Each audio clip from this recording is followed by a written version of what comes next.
Il va vivre pendant 17 ans.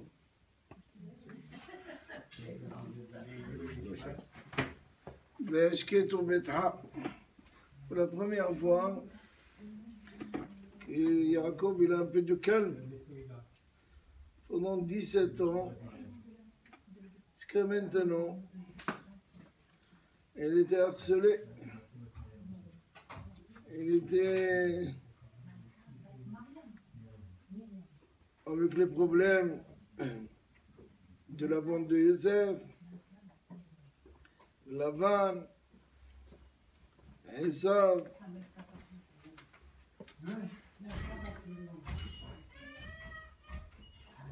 Shimon qui a été gardé. Toutes les histoires, on les connaît, de Yaakov Avinu, toutes les souffrances. Et d'un coup, il a un peu de repos, ce qui est normal, 17 ans de repos. Vehi Yaakov Avinu, il vit pour la première fois, il commence à sortir la tête au-dessus de l'eau. À côté de son fils, Yosef, qui est le Melech Mitzrayim, qui est le roi d'Égypte.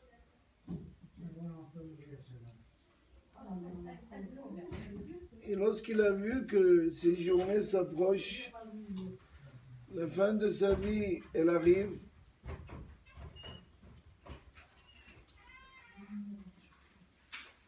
alors il a demandé Kara libno li Yosef, il appelle Yosef son fils, et qu'est-ce qu'il lui dit? Il lui fait jurer Al-na tikbereni b'Mitzrayim, ne m'enterre pas en Égypte, et là, Vekevre Avotai, il faut m'amener à Meharat HaMachpelah. Et Yosef, il lui a promis, il a juré. Il a juré et il a promis de lui faire ce qu'il a demandé, Yaakov.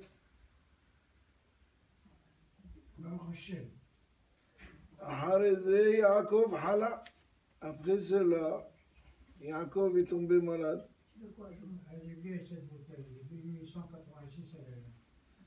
Yosef לקח את שני בניו שיברכם לפני מותו.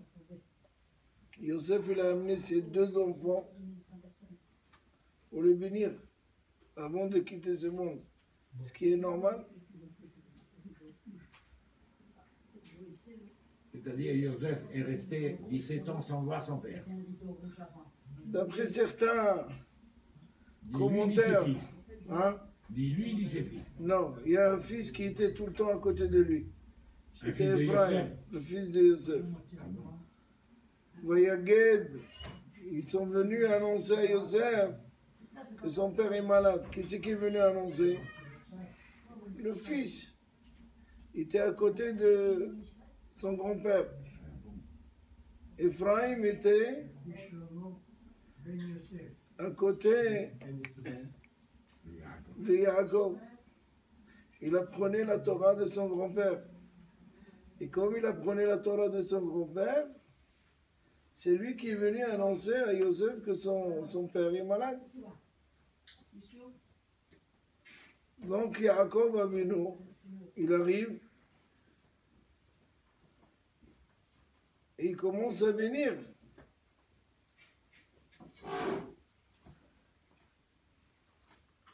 Il commence à bénir ses enfants, ce qui est normal, avant de quitter ce monde. Il fait des brachot, Reuven, Shimon, Lévi. Et lorsqu'il arrive devant Yosef, lorsqu'il veut faire la bracha à Yosef, ce qui est normal, c'est que Yosef lui a mis Ménaché, qui est le grand, à sa droite de Yaakov. Ephraim, qui était le plus jeune, l'a mis à la gauche de Yaakov, pour qu'il mette la main droite sur le grand, sur le Bechor, et la main gauche sur celui qui est petit, ce qui est normal. Et puis qu'est-ce qu'il fait Yaakov? C'est quel Yadav? Yaakov Avinu. Il a mis sa main gauche sur le nez et sa main droite sur le petit. Oh. Azak, il venait pendant des années au cours, Kolakavod. Tu n'as pas oublié les cours. Des années, tu venais le mercredi. Il venait régulièrement le mercredi. Donc, si quel Yadav, il a mis sa main gauche sur le Bechor et sa main droite sur le petit.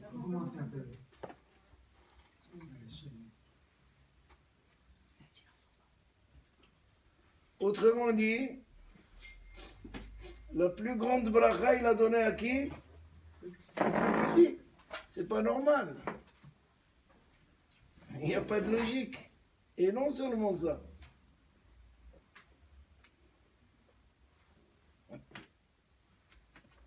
Alors, tu as le permis pour ça ou pas? Je ne dis pas. Il y a la police, je ne dis pas. Il n'y a plus de police, il y a les soldats maintenant. Les soldats ne font pas de contravention.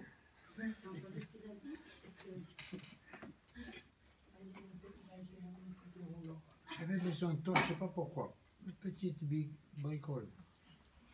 Le téléphone. Il t'a pas oublié. Il y a 2 téléphones à la maison, il n'y a pas 3. Alors il y a 3 endroits. Cuisine. Hein, où il y a le principal. Il y a ma femme dans une chambre et il y a moi dans une autre chambre. 3. Et avec 2. Comment on fait? Hein? Il faut que je Il faut un passe. téléphone dans la chambre de papy. Il faut que je passe.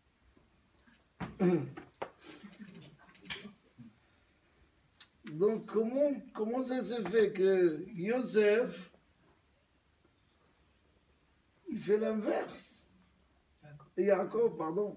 Comment ça se fait que Yaakov, il met la main droite sur le petit et la main gauche sur le grand, à tel point que Yosef, il dit à son père, papa, voilà, c'est le Bechor.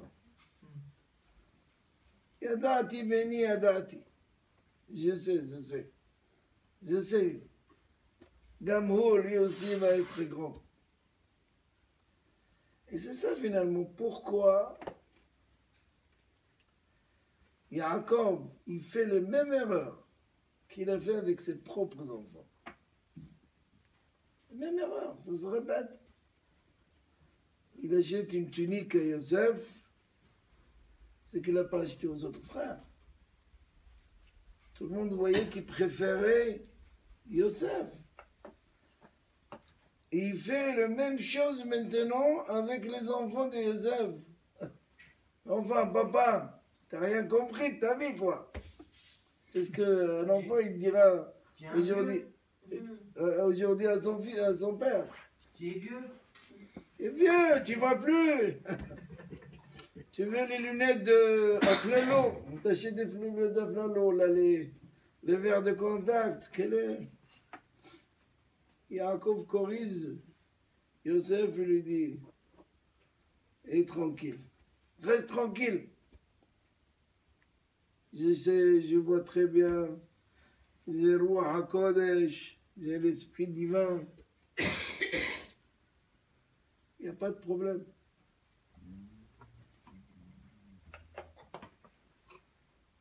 Il faut qu'on essaye de comprendre, Bémet, qui s'est passé. C'est quoi exactement? Le Zohar HaKadosh, il dit que celui qui pense que la Torah, c'est un livre d'histoire, elle vient pour nous raconter une histoire, non seulement il se trompe, mais il utilise des termes très forts. Tipa, autrement dit, il n'a qu'à mourir, cette personne. C'est dur. La Torah, c'est pas une histoire. C'est pas un livre où il nous raconte une légende, on va suivre Bereshit, Shemot, Vaikra, c'est pas du tout ça. Ah, c'est quoi la Torah? Il dit de la même manière où un homme il s'habille avec un vêtement. Adam lobesh beged, quel que soit le beged, quel que soit le vêtement. Ça peut être un vêtement simple, un vêtement qui a été acheté dans un magasin très, très cher. Mais le vêtement, ça montre certains kavod à la personne. Un membre de la Knesset, il faut qu'il soit habillé correctement. Il faut un costume, il faut une cravate, chacun. C'est ce qui fait le kavod de la personne. Beged Oseh et Adam, une chanson qu'Aurel Yosef il chantait quand il était petit. Qui a Beged Oseh et Adam, comme ça, je me rappelle, il était petit, il criait que le vêtement, c'est lui qui fait l'homme. C'est pas ce qu'il dit le français. Ah, ouais, les Français ils disent le contraire. C'est pas, la vie ne fait pas le moine. J'ai déjà entendu. Avant, finalement, on venait qu'on essaie de comprendre. Parce que le vêtement, il cache le corps. Le vêtement, ça cache le corps. Et le plus important, c'est la neshama, c'est l'âme. C'est comme pareil dans la Torah. La Torah, l'histoire, c'est comme le vêtement. L'histoire de la Torah, quand on nous raconte que Yosef a été vendu, que Yaakov s'est battu avec Esav, qu'il a souffert de Laban, de Dina, de Shimon, de tous les problèmes qu'il a eus. C'est vrai, ce sont des histoires. Mais ces histoires, c'est comme le vêtement qui cache quelque chose derrière. L'histoire, c'est bien raconter une histoire. Un enfant de l'école. Mais derrière cette histoire, il y a quelque chose d'autre. Un message. Comme il y a un message interne. Il y a quelque chose de plus profond. On dit que Yehuda, dans la paracha de la semaine dernière, il se plaint devant Yosef, il lui parle du vieux, si on arrive, on n'amène pas Binyamin, le vieux va mourir. Et certains mefarshim, certains commentateurs, ils disent, mais pourquoi il ne dit pas déjà que Binyamin, lui Binyamin qui est accusé de vol, il a laissé 10 enfants, des petits-enfants, une femme. Pourquoi il parle que du vieux? Papa. D'autant plus qu'il sait, Yosef. Quelle histoire de Yaakov. Ça fait 2 ans qu'on rabâche la même chose. On parle de ça. On joue à cache-cache. Tu as pris Shimon, tu l'as gardé chez toi. Pourquoi? Tu as dit amène Binyamin. Pourquoi? Pour le vieux. Donc on parle de vieux. Pourquoi Yehuda, il ne dit pas à Yosef, mais attendez, c'est vrai, il est accusé. Mais pitié, il a laissé 10 enfants. Comment ça se fait qu'il ne dit pas ça? Khamim qui disent que l'amour qu'un père il a vis-à-vis de ses enfants, même 10 enfants, vous prenez 1 plus 1 plus 2 jusqu'à 10, ils n'ont pas un brin de l'amour que leur père il a vis-à-vis d'eux. Autrement dit, Les enfants, ils n'ont pas l'amour du père comme le père ou la mère ont l'amour de leurs enfants. Exact. 10 enfants, 0. Allez, Khdem, travaille. Essaye de faire tout ce que tu veux pour tes enfants. Les Français, ils disent un père pour 100 enfants et pas 100 enfants pour un père. Azad, c'est d'ici. C'est de Mefarshim. C'est des commentateurs de la Torah. Donc nous, on voit Yehuda, il discute avec Yosef, il dit à Yosef, il parle avec Yosef. Mais pourquoi il ne parle pas de ses enfants? Parce que justement, il y a quelque chose qui est caché. Ce qu'un père il fait pour ses enfants, 10 enfants ne peuvent pas faire pour leur père. Alors, le vêtement, c'est vrai, il cache le corps. L'histoire dans la Torah, elle cache quelque chose qui est beaucoup plus profond que ça. Parce que le Ikar, l'essentiel, c'est la Neshama.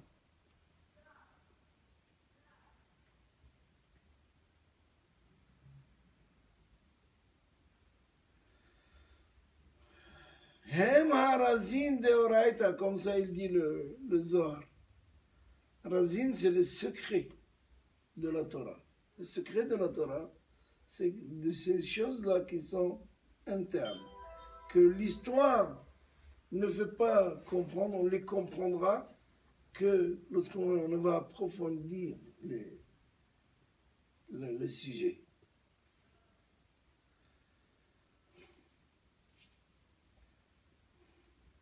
Et c'est pour ça quand on dit que chaque lettre de la Torah, chaque signe de la Torah a des choses beaucoup plus profondes, a des choses beaucoup plus...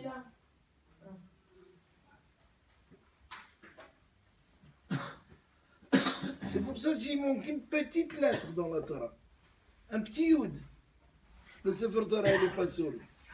2 lettres collées, le Sefer Torah n'est pas sourd. Une lettre qui ressemble à l'autre alors qu'elle ne se lit pas comme il doit se lire. Un resh qui est petit, qui ressemble à un vav, alors que vous l'avez écrit comme resh. Il est posé la Torah. La Torah est psoula. Tant que tu n'as pas corrigé, tant que tu n'as pas fait les choses correctement, tout le Sefer Torah, tu as travaillé pendant 1 an ou 2 ans pour l'écrire, il n'est pas sourd.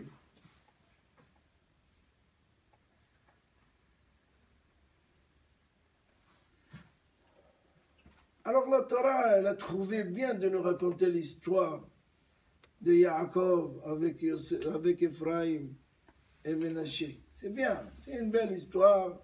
Il lui apporte les 2 enfants, il attend que Yaakov fasse la bracha au grand Bechor, ce qui est normal, une grande bracha, au petit, une petite bracha, et puis Yaakov il fait l'inverse.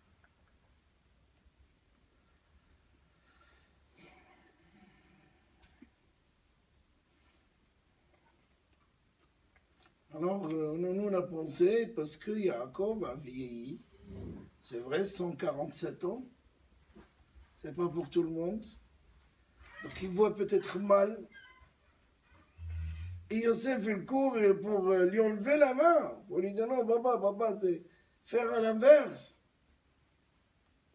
Amar lo Yaakov aviv yadati beni yadati. Je sais mon fils. Je sais.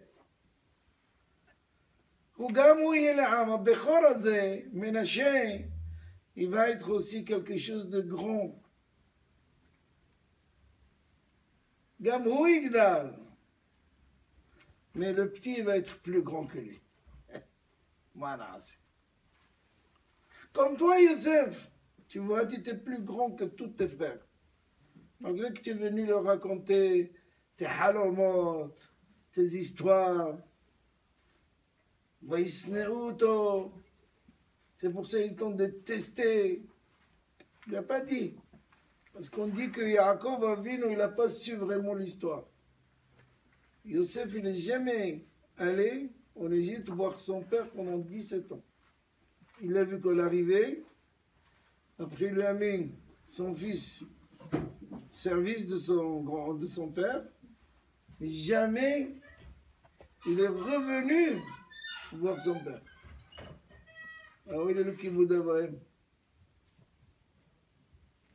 Quand on est Melech, quand on est roi, c'est les parents qui doivent respecter le roi. Il n'avait pas l'obligation. Mais Yosef, il lui a envoyé son fils. Son fils, c'est comme lui-même. Si quelqu'un il envoie son fils pour faire le service qu'il doit à son père, c'est comme lui-même. Okay. Donc Ephraim était tout le temps à côté de son père. Et pourquoi Yosef ne l'est pas descendu? Parce que Yosef, il ne voulait pas qu'un jour son père lui dise: alors mon fils, je t'étais pendant 22 ans, raconte-moi. Il ne voulait pas raconter l'histoire à son père. Pas qu'il souffre. Il ne voulait pas qu'il souffre davantage. Ça y est, il a souffert pendant 22 ans. Il pensait que Yosef était mort. Et on comprend ces mamans qui crient en Israël que leurs enfants, ils n'ont pas retourné de la guerre. Ils ne savent pas. Ils ont besoin d'un kevel, ils ont besoin d'aller se recueillir, de dire quelques mots devant le kevel. Et Yaakov, il n'avait pas ça. Donc 22 ans, il a souffert. Il ne voulait pas maintenant Yosef descendre voir son père à Goshen, c'était pas loin. Ou un jour son père lui dit: ah, mon fils, nous Kapara, raconte-moi un petit peu, qu'est-ce qui s'est passé? C'est votre tzaddik, Hacham, Navon, il restait au retrait, c'est pas la peine. Quand il vient le voir, quand son père était malade, d'ailleurs jusqu'à Yaakov Avinu, il n'y avait pas de maladie. Un homme faisait un petit, il partait. Il éternuait, c'est bah Yaakov Avinu, il a prié, il a dit à Kadosh Baruch Hu, c'est pas normal, il faut préparer la famille un petit peu. Il a dit: ok, alors on commence par toi. La reine Hala Yaakov, malade. On n'a pas vu dans la Torah, il nous dit Yitzhak était malade, Abraham était malade. Pas du tout. Yitzhak était malade, ויקברו אותו. אברהם ויקברו אותו, קוברים. Sarah, קוברים. On ne parle pas de maladie. Première fois qu'on nous parle de maladie dans la Torah, c'est avec Yaakov.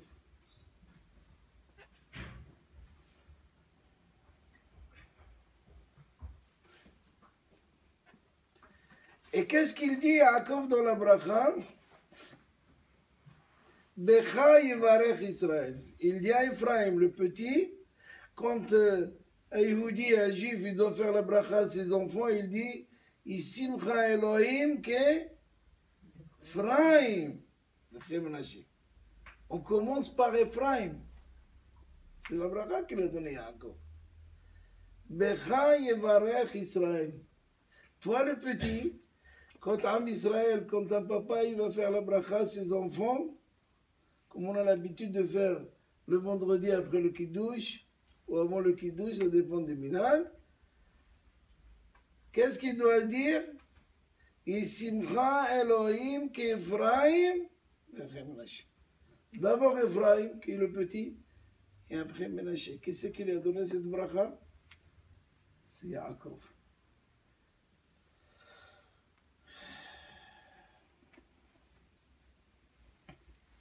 Donc, il faut comprendre pourquoi la Torah, il nous parle de ce sujet. Quel est le but? C'est quoi?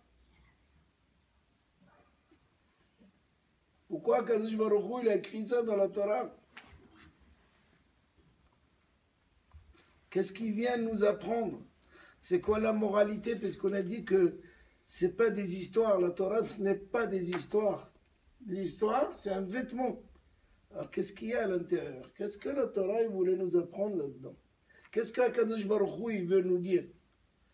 Parce que Dieu s'adresse à nous avec sa Torah. Si on veut comprendre c'est quoi Akadosh Baruch Hu, il dit voilà, c'est la Torah. Vous voulez comprendre qui je suis? Étudiez la Torah. Vous voulez s'adresser à moi, vous voulez me parler à moi?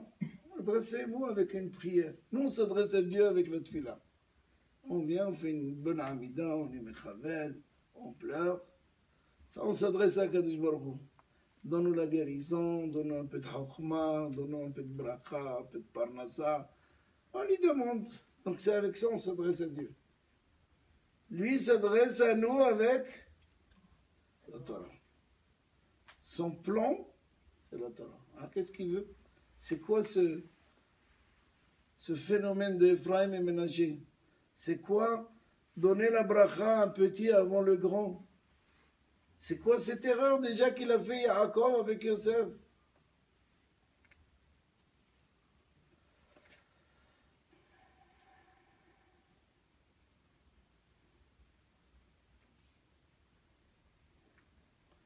Il y avait un Hacham au Maroc qui s'appelle Rabbi Yehuda Berdugo, alav shalom. Il vivait à Meknes, une ville du Maroc. Mais il y avait beaucoup de Torah à Meknes. On l'appelait Yerushalayim, petite Jérusalem. Deux grandes villes au Maroc, ils étaient connues comme des villes de Torah. Meknes et Marrakech. C'était les villes où il y avait des yeshivot, où il y avait des rabbanim, hachamim. Meknes, on disait la petite Jérusalem, et Marrakech, on disait la grande Jérusalem. Il y en a qui disent l'inverse, ça dépend d'où tu viens. C'est une bonne dispute, quoi qu'il arrive.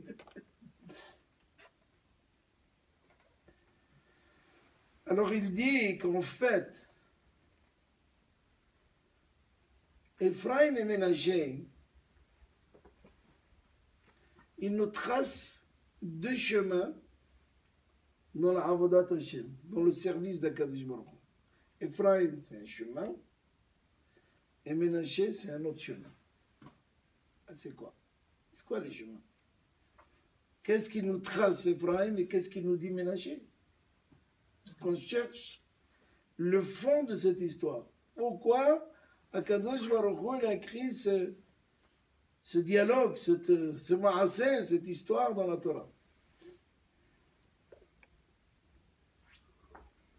Il ne faut pas oublier qu'on est dans l'époque avant le don de la Torah. Il n'y avait pas la Torah. En Égypte, on n'a pas reçu encore la Torah. On a reçu la Torah à la sortie d'Égypte.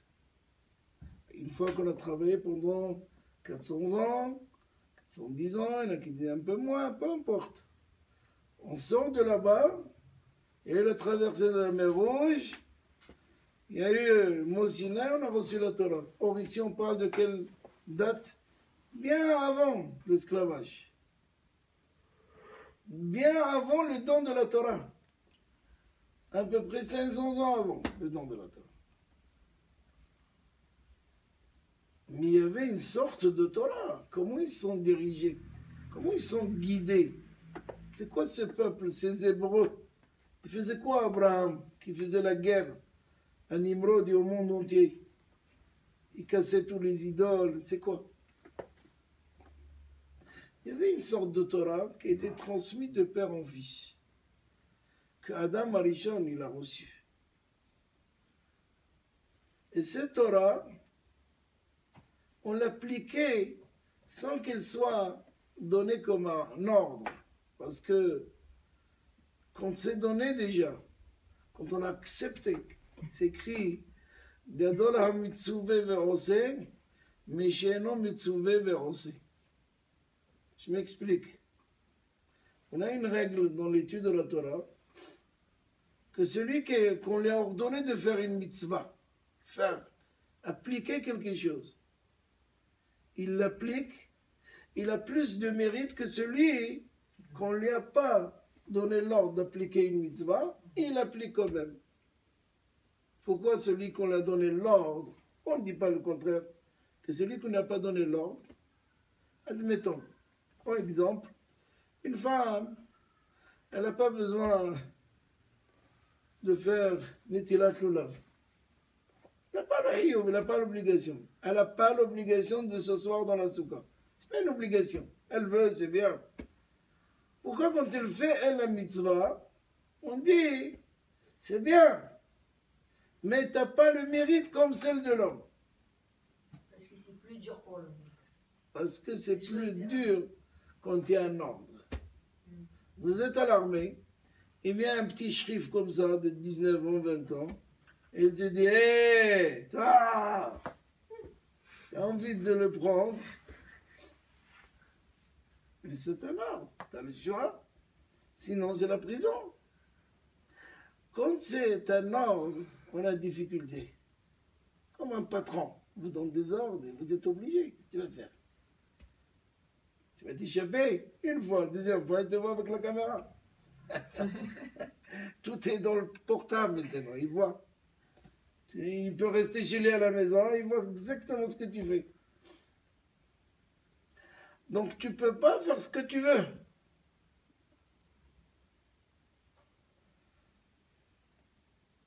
Et à l'époque, la Torah s'appliquait comment?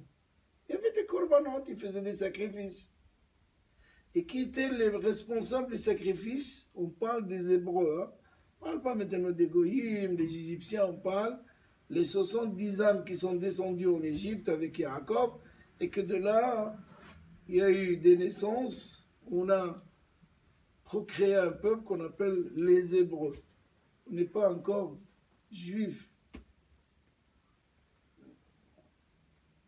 Ils faisaient des sacrifices, et qui sont ceux-là qui s'occupaient des sacrifices? C'était les Bechorot, c'était les premiers-nés. C'est eux qui faisaient ce avoda de sacrifice, les premiers-nés. Tous les premiers-nés, ils avaient ce rôle. Les autres, ils devaient suivre. Ils faisaient où les sacrifices? Ils construisaient un hôtel dans leur bled, dans leur maison, s'ils avaient une grande maison. Ils faisaient des sacrifices, la chèvre, attention, à Kadosh Baruch Hu. Donc, qui était celui qui faisait la avoda, le travail, parmi les enfants de Yosef? Le Bechor, c'est qui? Non, les enfants de Yosef. Ménaché. Donc Ménaché, il était responsable des sacrifices en Égypte. Et d'où tu viens, toi, quelle famille? Ah, tu es le Bechor. Viens, toi, Bechor. Toi, tu es responsable. C'était ce travail. Il n'y avait pas à l'époque un livre de prière. Comme non, il n'y a pas. Il y avait des corbanotes. Celui qui voulait prier, il s'adressait directement à Kadosh Baruch Hu, il disait ces mots comme nos parents, comme ils ont fait nos parents. Vous croyez qu'ils avaient un sidour? Ma mère, elle n'avait pas de sidour, elle ne connaissait pas le sidour. Elle allait devant la mezouza, elle mettait la main dans la mezouza chaque matin, elle a fait la tedaï, et il faisait demander ses brachot, ou il ouvrait les fenêtres, ça dépendait. Vous les entendez, vous dormez, vous entendez. Il n'y a pas de livre. Ils n'ont pas fait séminaire. C'est faux. Ça, c'est nouveauté. Séminaire. C'est meilleur ça avant. C'est leur séminaire. Que leur mère et leur arrière-grand-mère, ils leur ont traduit. Ils leur ont expliqué, voilà ce qu'il faut faire. Donc, Ephraim, il était responsable des sacrifices. Ménaché. Hein? Ménaché. Ménager, pardon. Attends, est-ce qu'il l'aurait pas fait exprès? Il y en a qui me suivent, c'est bien. Alors, ça prouve que tu suis le coup. Les mauvaises idées, on va demander à M. Serpati. Alors, et le chemin de l'autre, c'était quoi? Ephraim, il faisait quoi? À côté de Yaakov. À côté. Qu'est-ce qu'il faisait avec Yaakov? Apprenez la loi. Un mazak. Ephraim, c'était l'étude de la Torah. Transmission directe de Yaakov Avinu. Yaakov était Bhira Avot. On dit que Yaakov, il était le summum des Avot. L'image de Yaakov, il est sur le trône d'Akadosh Baruch Hu. Il n'y a pas ni Abraham, ni Yitzhak, ni Moshe, ni David, personne. Il n'y a que Yaakov. C'était la clarté la plus grande de la Torah, elle venait de Yaakov. La transmission directe, c'était Yaakov, Ephraim. Donc il y a deux chemins. Il y a celui de la avoda, de l'action, de faire quelque chose, et celui de l'étude, apprendre la Torah. Vayomer le Yosef hine avicha hole. Qui c'est qui a dit Vayomer? C'est pas que tout Vayomro. C'est pas des émissaires qui sont venus voir Yosef. Vayomer. C'était au singulier.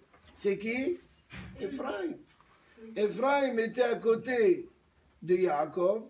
Il apprenait la Torah. Donc, du moment où il a vu que son grand-père était malade, il est allé voir son père pour dire, papa, tu sais, le papy est malade.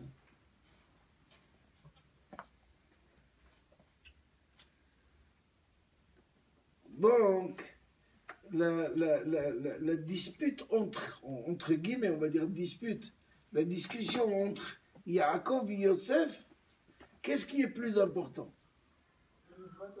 Oh, est-ce que faire une action, faire une mitzvah, ou bien c'est l'étude? C'est ça. Parce que c'est profond. Il ne faut pas oublier qu'on parle de Yosef, que Paro, qui était Hacham Gadol, connaissait 70 langues à Paro. Il dit à Yosef, j'ai pas vu un Hacham et Navon Kamocha, tu es le super du super. Tu connais tout, toi. Il lui donne les clés pour diriger pas seulement l'Égypte, le monde entier, il avait dans les mains. C'était pas n'importe qui, Yosef. Chokma exceptionnel. C'est pour ça on dit que Yaakov, il était mort vivant. Quand il a plus vu Yosef, il a dit, mais c'est fini. Am Israël est fini. Sans Yosef, il n'y a plus rien. Bar Hakim, il dit le Targum. C'était l'enfant le plus hacham qu'il y avait dans la maison. C'était Yosef. Non seulement il remplaçait en quelque sorte Rachel, sa mère, qu'il a perdue sur la route, mais la chokhma de Yosef, où il va la trouver encore. Donc c'était ça la discussion entre Yosef et Yaakov. Est-ce que l'application des mitzvot, c'est plus grand que l'étude de la Torah, ou l'étude de la Torah est plus grand que l'application des mitzvot? Donc c'est l'idée elle-même. C'est le rayon. C'est ça, on appelle ça idée en français. C'est la mahloket, le discorde entre eux les deux, c'est dans l'idée elle-même, dans le principe. Qu'est-ce qui est plus grand? Est-ce que celui qui fait Avodat HaKodesh ou celui qui est occupé de l'étude de la Torah? Or on dit que la Torah ikarahi mipininim. La Torah, elle est plus chère. Elle vaut mieux que des brillants, des pierres précieuses. L'étude de la Torah, ikarahi mipininim.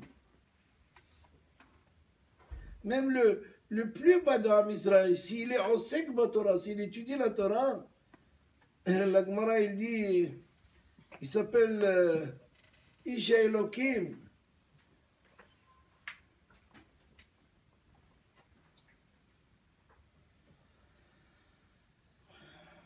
Il y avait deux frères.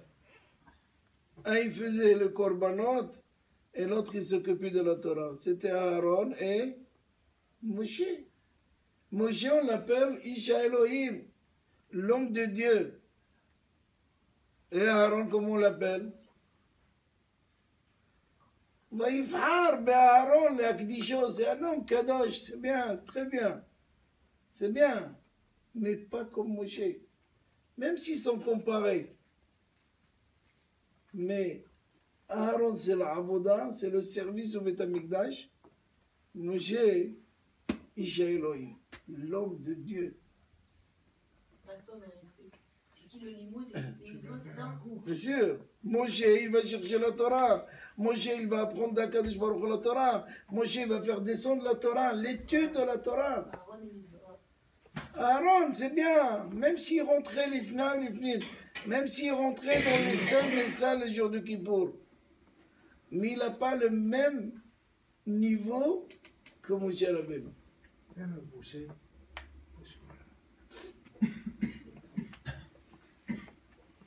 La Gemara dans le traité Brachot, elle dit la chose suivante. Va doucement.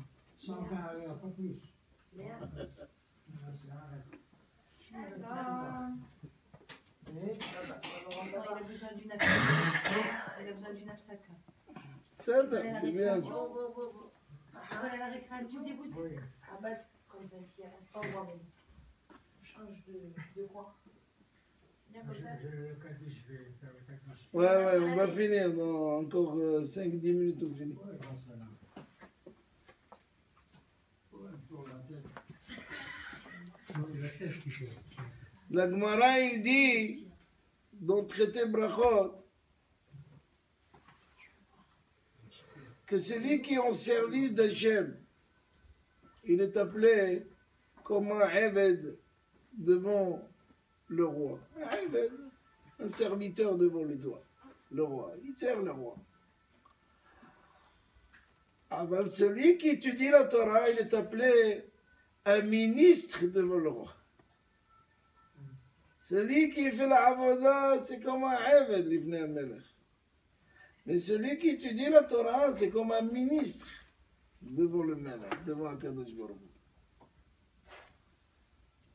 Hu. Et pour ça, Yaakov, il dit à son fils, Yadati, béni, Yadati. Je sais, mon fils. Je sais. En français. T'entends le chiot? Bien. l'autre, il va être dans la Voda. גם הוא יהיה לעם וגם הוא יגדל. Ménaché va être un peuple, va grandir. Ce sera une grande tribu. Son frère, qui est le dessin, qui est le symbole de l'étude, sera plus grand.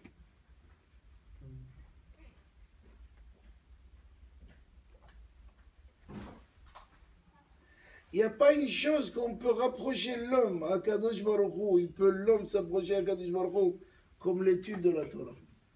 L'étude de la Torah, c'est le top. Et c'est pour ça qu'on ne trouve pas tout le monde qui étudie la Torah. C'est difficile.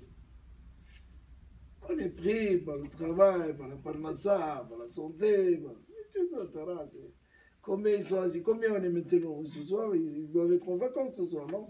Oui, ils sont en vacances. Bon, ils ont commencé leurs vacances. Mais l'étude de la Torah, c'est le plus important. C'est pour ça qu'il lui dit Kol hafatzim lo yishvu ba. Tout ce que tu peux apporter comme bagage, comme diamant, comme argent, c'est pas comme l'étude de la Torah. C'est bien, c'est important de faire les mitzvot. C'est important, c'est très important. S'occuper de Aval, l'étude de la Torah. C'est un homme qui veut grandir, un homme qui veut, c'est l'étude de la Torah. L'étude de la Torah. Il peut se purifier, il veut, c'est l'étude de la Torah. Il est au Beth Midrash. Comme David Amelach, il dit, si ce Yetzirara, il vient t'embêter, Moshre ou le Beth Midrash. Emmène au Beth Midrash. Ici, il est fini. Le Yetzirara, il ne peut pas venir à l'homme dans le Beth Midrash. Tant que tu n'es pas au Beth Midrash, il peut venir. Il te dit, tu es fatigué, que tu vas prendre la route maintenant. Sinon, il fait froid. Et quand il ne fait pas froid, il te dit, il fait chaud. Il a toutes les méthodes. Tout. Il est super. Mais quand tu rentres au Beth Midrash, quand tu commences, quand tu ouvres le livre, quand tu écoutes un shiur, il n'a plus toi, il est plus là. Qu'est-ce qu'il va te dire maintenant? Tu es là, tu es en train d'écouter, tu es en train d'étudier. Il n'a plus de force. Le Tzarara. Alors il vient, il vous dit, il fait froid. Il dit, mais j'aime le froid. Et alors, c'est bien le froid. Regardez, il y a des gens qui voyagent, ils nous font des milliers de kilomètres pour monter sur une montagne, pour avoir un temps plus frais. Dites-lui au Tzarara. Dis-lui, tu as raison. Sous la côte, il fait très chaud. Alors je me lève, je vais aller. Et quand il fait chaud, il va te dire, qu'est-ce que tu vas, ça va pas? Il y a le soleil. Mais moi, j'adore le soleil. Qu'est-ce qu'il y a? Il y en a qui payent, qui vont dans des îles pour bronzer, pour prendre un bain de soleil. Voilà, moi, je l'ai, gratuit, je sors, tu vois. Parce qu'il a toutes les méthodes, lui. Il vient en douceur. Et quand il s'installe, c'est comme un fauteuil avec des ressorts. Ouh, ça y est. Tu peux plus. Après, tu vas trouver toutes les solutions. Ah, tu sais pourquoi je ne prie pas mes mignons? Je suis fatigué, j'arrive pas à trouver les solutions. Ça y est. C'est là. Mais si tu le bats 1, 2, 3 fois, il te lâche. Il faut 3 fois. Hazaka. Tant que tu ne fais pas 3 fois suivi, il essaye d'attraper. Et quand il attrape, c'est tenace. C'est dans tous les domaines. Tout.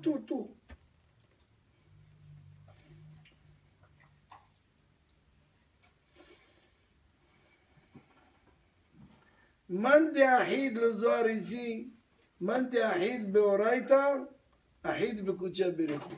Celui qui s'attache à la Torah, celui qui attrape la Torah, c'est comme il a attrapé Akadosh Baruch Hu Kaviachol. C'est comme qu'il a mis la main avec la main d'Akadosh Baruch Hu. C'est fou.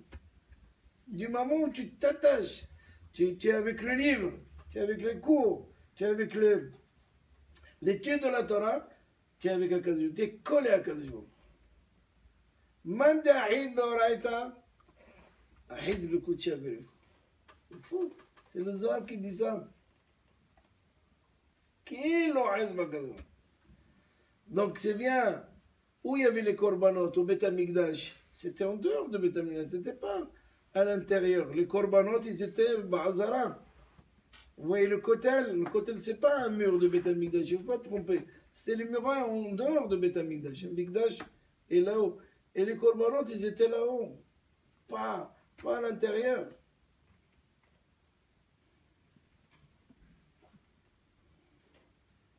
La Dlakat Menorah, la Ktoret, ils étaient dans un oulam. Dans un. On appelle ça. Comment on appelle oulam? C'est comme. Hein? Salle, non? Une grande salle, merci. Une salle. C'était pas. Mais Kodesh Kodeshim. Pas du tout. C'était dans des salles, tout le monde voyait. C'était pas Kodesh Kodeshim, il n'y avait que le Kohen Gadol qui rentrait une fois dans l'année, qui on l'enchaînait. Et s'il a fait des avérots dans l'année, qu'il n'a pas fait de tchouva, il ne sort pas de là-bas. Il fallait le sortir mort. Donc le travail, le service, le ktoret, le menorah, tout ça, c'était dans des oulam. C'était à l'extérieur, tout le monde voyait.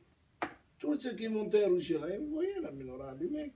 Tu peux dormir? Il pouvait rentrer Moshe là-bas, Où? dans le Kodesh à Kodesh. Non, pas du tout. Il ne pouvait pas. Non. Que Aaron Cohen. Que les Kohanim. Et son frère, Non, il ne rentre pas. Moshe Rabbeinu, il n'est pas Cohen, c'est fini. La Kéhuna a été pris au moment de Vaudor, c'est fini. Et une partage de la tribu de Lévi. Une partie est restée Lévi, une partie est devenue Cohen. Et dans les Fnaïm et les Fnim, il y avait l'Aaron Torah. Vous savez que l'Aaron Torah, de ce mur, si vous calculez, il y avait 10 amot. Et si vous calculez d'ici, il y avait 10 amot, il y avait 20 amot. Et le Sefer Torah lui-même, il mesurait. Il ne prenait pas de place. En dehors du système. Il ne prenait pas de place. Et pourtant, il y avait Aaron. Tout le monde, parce que la Torah, c'est quelque chose à part.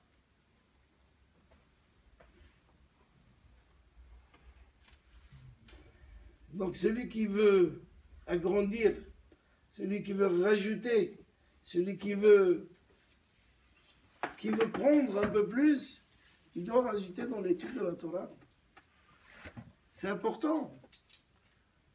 On voit que quand Yaakov il fait les brachot à tout le monde, à tous ses enfants, il veut faire la bracha à Yosef. Mais on ne voit pas de bracha à Yosef. Il ne fait pas une bracha. C'est pas écrit Yosef. Non. C'est écrit si quel Adam, il fait la bracha à ses enfants. Comment ça se fait? Parce que la meilleure bracha qu'on peut faire à l'homme sur cette terre, dans ce monde, c'est aux ses enfants. Quand on fait aux enfants, quand on aime varech les enfants, c'est la plus belle bracha qu'un homme il a. Quand ses enfants réussissent, quand ses enfants avancent, c'est la plus grande bracha. Donc on ne voit pas que Yaakov il a fait une bracha à Yosef. Il a fait la bracha aux enfants de Yosef. Mais si quel Yadav, si quel. Mais c'est l'étude de la Torah. Et je termine avec une petite anecdote qui est racontée dans la Gemara.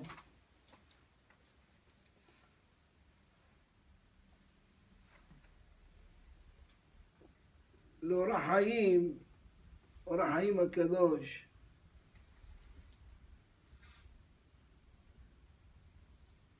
כתוב, quand les Bnei Israël sont sortis d'Égypte, כתוב, hayam ra'a vayanos. On dit dans le Hallel, hayam ra'a vayanos. La mer a vu, elle a reculé, s'est ouverte. Qu'est-ce qu'elle a vu? Si la Torah nous dit elle a vu, c'est qu'elle a vu quelque chose, la mer. La nature de la mer, c'est quoi? C'est de couler. Tout le temps.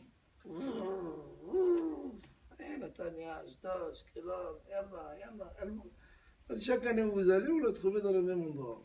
Elle bouge, c'est le même. Les vagues, bien. Des fois c'est plus calme, des fois c'est plus agité. Ça dépend quelle période.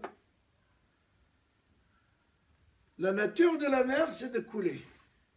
La nature de l'eau qui vient des montagnes, c'est de couler vers la mer. Parce qu'il est dans la montagne, il descend. Alors, Ra'a Hayam Vayanos. La mer a vu, elle s'est ouverte au Bnei Israël. Qu'est-ce qu'elle a vu? Ils disent, elle a vu Aronos chez Yosef. Elle a vu le cercueil de Yosef. Parce que Yosef Hatzadik, avant de quitter ce monde, on va voir ça dans cette paracha, il a dit au dernier tribu d'Égypte de prendre ses ossements, de les enterrer à Shrem. C'est pour ça le balagan, tout le temps, Shrem. Et le cercueil de Yosef était jeté dans le Nil parce que, faut pas que les Égyptiens font avec ça une avodazara. Et quand Moshe est venu, il a écrit un kamia à l'échou, il l'a monté, il était de la tribu de Lévi, la dernière tribu qui restait en Égypte, et il l'a amené avec lui, comme il a été écrit. Il a vu les ossements de Yosef, il a reculé, il s'est ouvert. Pourquoi? Parce que Yosef, la nature de l'homme, il est incité par la femme de Potiphar. Alors on peut se sauver un jour, un mois, mais pendant 12 mois, 12 mois, elle a embêté. Donc la nature de l'homme, c'est de tomber dans le panneau. Yosef, il a changé sa nature. Alors la nature du monde, elle change pour lui. C'est beau, hein?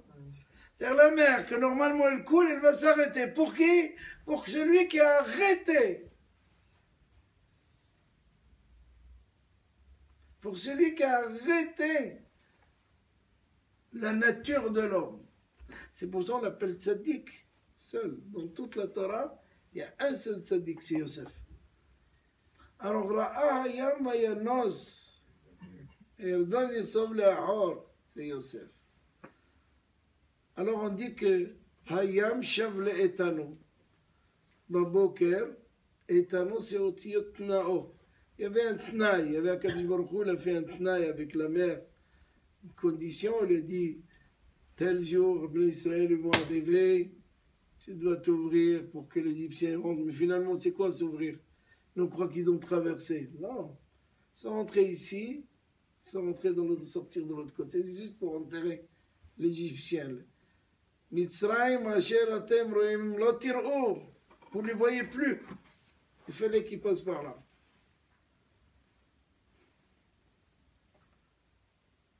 Alors ils ont fait Shira, ils ont chanté le Bnei Israël. Après la traversée de la mer Rouge,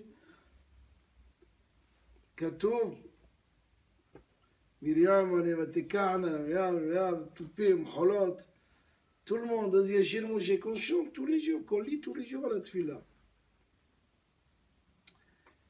La Gemara nous raconte le même scénario avec Rabbi Pinhas ben Yair.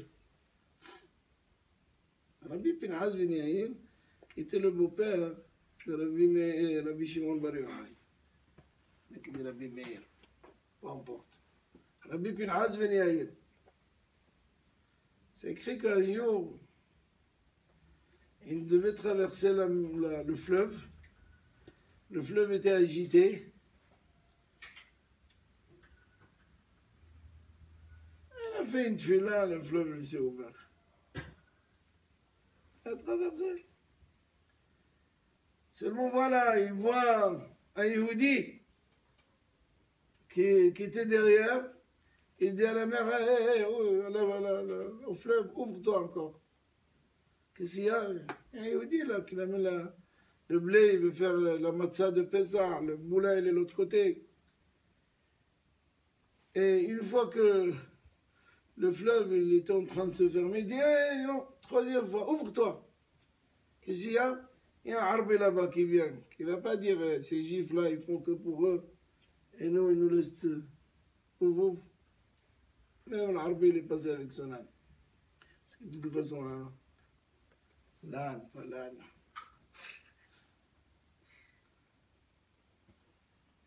La Gemara dit pourquoi il n'a pas chanté Rabbi Pinhas ben Yair? Pourquoi il n'a pas fait un chant? C'est pas une fois, c'est pas deux fois, c'est trois fois. Le fleuve il se coupe pour lui. Pourquoi il n'a pas chanté?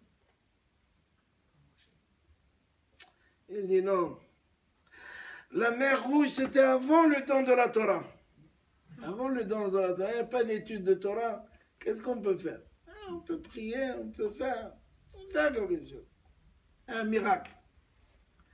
Après le don de la Torah, Rabbi Pinhas ben Yair avec la Torah, il peut ouvrir le fleuve. Allez, ouvre! Il peut diriger le monde.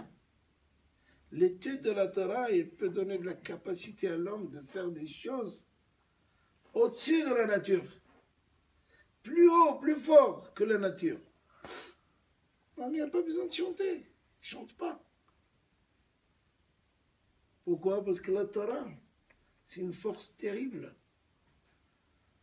Hashem ilahem lachem ve'atem taharishum. Ah, il y a l'Égyptien derrière, qu'est-ce qu'on va faire? Calmez-vous. Allez-y, avancez. Il vient, Yehudi, Nachshon ben Aminadav.